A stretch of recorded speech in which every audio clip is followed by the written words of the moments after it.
हे, वृद्धि की इस चैनल में आप सभी का स्वागत है। मीनिंगफुल मुद्दों को लेके हम एक सीरीज तैयार कर रहे हैं जिसका नाम है व्हाट रियली मैटर्स। वास्तव में क्या मायने रखता है। हम हर हफ्ते एक सवाल लेके चर्चा करेंगे और वो सवाल फाइनेंस के विषय से जुड़ा होगा। और वो सवाल हो सकता है कि आपने कभी अपने आप को पूछा होगा या कभी पूछने की ज़रूरत पड़ेगी। तो ठीक है, शुरू करते हैं आज का सवाल। तो आज का सवाल ये है, व्हाट रियली मैटर्स, डेस्टिनेशन और जर्नी। क्या मायने रखता है, यात्रा या मुकाम? आप अपने विचार कमेंट बॉक्स में लिख सकते हैं। आपके लिए क्या इंपॉर्टेंट है? आपके विचार से यात्रा इंपॉर्टेंट है या डेस्टिनेशन? मेरे विचार से डेस्टिनेशन इज इंपॉर्टेंट। अगर मेरा मुकाम तय है, मुझे कहाँ पहुँचना है, किस लिए पहुँचना है, किस समय पे पहुँचना है, अगर ये सवाल, ये बुनियादी सवाल मैंने अपने आप को पूछे तो मेरा वहाँ पहुँचने की जो यात्रा है वो मैं ठीक से तय कर पाऊँगा। तो this fundamental questions are very very important कि मुझे पहुँचना कहाँ है। तो मेरे हिसाब से डेस्टिनेशन इज इंपॉर्टेंट। ठीक वैसे ही जैसे फाइनेंशियल प्लानिंग की बात करें तो अगर मुझे किस समय पे किस आयोजन के लिए कितने पैसों की ज़रूरत पड़ेगी, अगर ये प्लान, ये गोल अगर मेरा तय है तो मेरे फाइनेंशियल प्लानिंग की यात्रा सही से हो पाएगी। तो आप कमेंट बॉक्स में आपके फाइनेंशियल गोल्स भी लिख सकते हैं। घबराइए नहीं, अगर आप अनाउंस कर देंगे तो वहाँ पहुँचने की ताकत दुगनी हो जाएगी। तो ठीक है, अगर आप ये फाइनेंशियल गोल्स तय करना चाहते हैं तो मैं आपको 5 ऐसे पॉइंट देता हूं कि हो सकता है कि वो 5 पॉइंट आपको बहुत बहुत हेल्प करेंगे। पहला पॉइंट है कि believe that you need financial goals. पहले ये मान लेना बहुत बहुत ज़रूरी है कि मेरे को मेरे फाइनेंशियल प्लानिंग या गोल सेट करने की ज़रूरत है। आज मैं मान लो 35 साल का हूं, कुछ समय के बाद 10-12 सालों के बाद मेरे बच्चे के हायर एजुकेशन के लिए मुझे 10 लाख रुपए की ज़रूरत पड़ेगी। तो ये प्लान करना ज़रूरी है, ये मुझे पहले मान लेना पड़ेगा। तो ये तय हो गया कि 12 साल 10 लाख की रुपयों की ज़रूरत और मेरे बच्चे का हायर एजुकेशन। अगर ये बिलीव कर लिया कि मुझे ये ज़रूरत है प्लान करने की, तब उसके बाद सारा प्लानिंग हो पाएगा। दूसरा पॉइंट है, जो भी एक्शंस आप प्लान करते हैं उसको पेपर पे, नोटबुक में, कंप्यूटर में दर्ज कीजिए। लिखिए कि आपके गोल क्या हैं।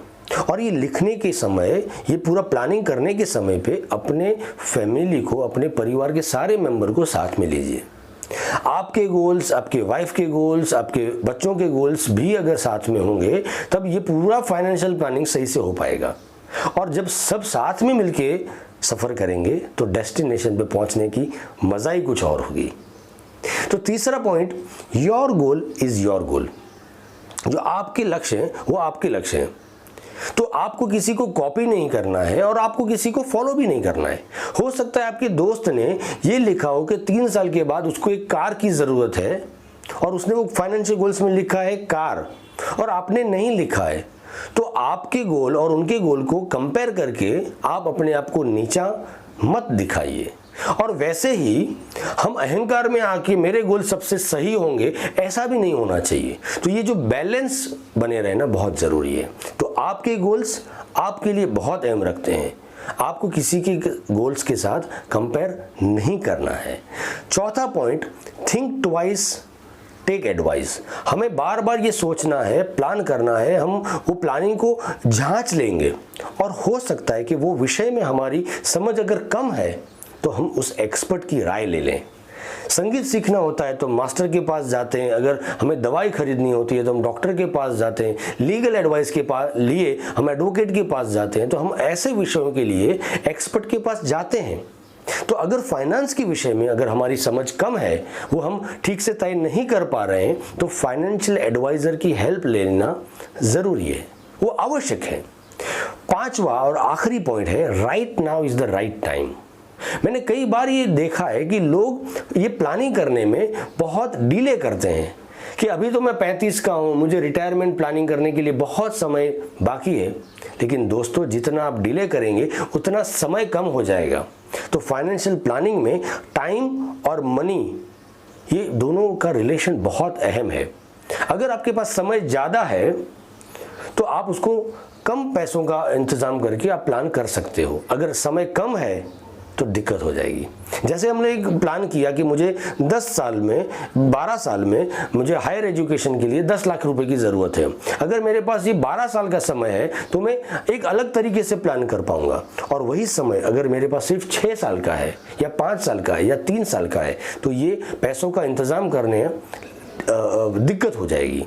तो right now is the right time. तो आज प्लान कीजिए, चाहे आप जो भी एज में हो, आपके जो भी फाइनेंशियल गोल्स हो, लेकिन आज उसका प्लानिंग कीजिए। तो ज़्यादा समय होगा तो आप अच्छे से प्लान कर पाएंगे। आशा करता हूँ कि ये 5 पॉइंट आपको बहुत काम आएंगे और बहुत बहुत हेल्पफुल होंगे। अगर ये पूरा जो विषय है व्हाट रियली मैटर्स का विषय अगर आपको पसंद हो तो आप लाइक कीजिए, सब्सक्राइब कीजिए और डेफिनेटली लोगों के साथ शेयर कीजिए, क्योंकि लोगों को शायद ऐसे इन्फॉर्मेशन की ज़रूरत है। पूरे भारत में सिर्फ 3% लोग हैं जो ठीक से रिटायरमेंट प्लान कर पाए हैं। तो लोगों को प्लानिंग करने के लिए, लोगों को अपने डेस्टिनेशन तय करने के लिए, या ये अपने आप को पूछने के लिए कि मेरे लिए व्हाट रियली मैटर्स, ऐसे इंफॉर्मेशन की ज़रूरत है। तो आप लोगों के साथ शेयर कीजिएगा। अगले हफ्ते हम फिर से मिलेंगे एक नए सवाल के साथ। तब तक वृद्धि के साथ कल के लिए आज सोचिए। Thank you so much.